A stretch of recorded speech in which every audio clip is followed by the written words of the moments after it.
First. அப்ப கேட்டிருந்தா கூட மன்னிச்சிருப்பாரு. செய்யறதையும் செஞ்சு விட்டு நீங்க வந்து ஏதாவது என்கிட்ட சொன்னீங்களா?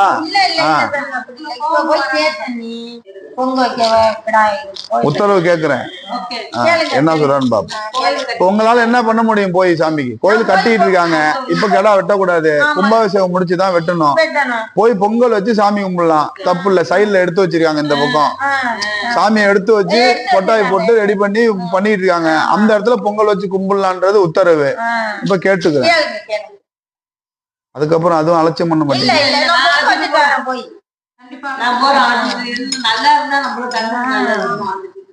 உத்தரவு 7 போட்டு உத்தரவு கொடுத்துருக்காங்க, நீங்க செய்யலாம். லேட் பண்ண கூடாது.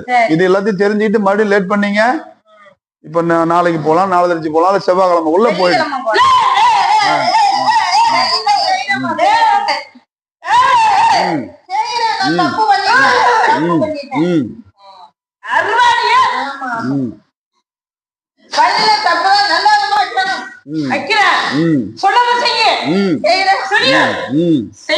சத்தியம் பண்ணி கொடுங்க. சரி, சந்தோஷம். எப்படிமா இருக்கு இந்த இடம்? சக்தியா இருக்கா? சரி, நல்லது, சந்தோஷம். சரி சரி.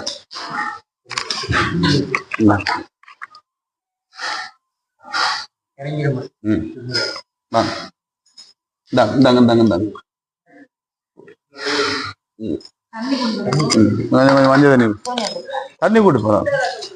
ரைட்டு, அதுலயும் பார்த்தாச்சு. தேங்காய் ஒலையும் பார்த்துக்கோம். அவ்வளவுதான் குறை. மெயின் ரீசன் அதுதான். நல்லபடியா முடிச்சுங்க. அவங்க மேலேயும் வந்துட்டாங்க, வந்து சொல்லிட்டாங்க. சரியா? எப்பா வாப்பா, தேங்காய் எடுப்பான். அந்த சாமி வரதான் பையன் அப்படி பண்றானா? சொல்றேன், என்ன இருக்கு உங்களுக்கு முடியல, கொஞ்சம் பின்னாடி தள்ளி உட்காருங்க. சொல்றேன், சோழியில தான் இப்ப பாத்துருக்கேன். அடுத்தது இப்ப வந்து தேங்காயில ஏத்தி இப்ப கேட்பேன், பையனுக்கு என்ன பிரச்சனை, என்ன ஏதுன்னு. மலை ஏறிங்க, எடுத்துருவாப்பா. இந்த நீட்டா இருக்கு காய் எடுத்துக்க, அதுல உட்கார முடியாது. இந்த காய் எடுத்துக்க, அதை வச்சிரு. இன்னும் கொஞ்சம் பின்னாடி தள்ளி போங்க. இங்க எப்படி வைப்பான்? அதுக்குதான் பின்னாடி தள்ள சொன்னேன். இப்படி திருப்பி வேட்டி நல்லா மடிச்சு கட்டிக்க. ஆள் இல்லை, நீ தான் உட்காரணும், இல்லைன்னா நான் தான் உட்காரணும். நின்னுட்டு சுத்துற மாதிரி அப்ப ரெடி பண்ணிக்குவோம். 2 வாரத்துக்கு. அப்ப சீக்கிரம் வா.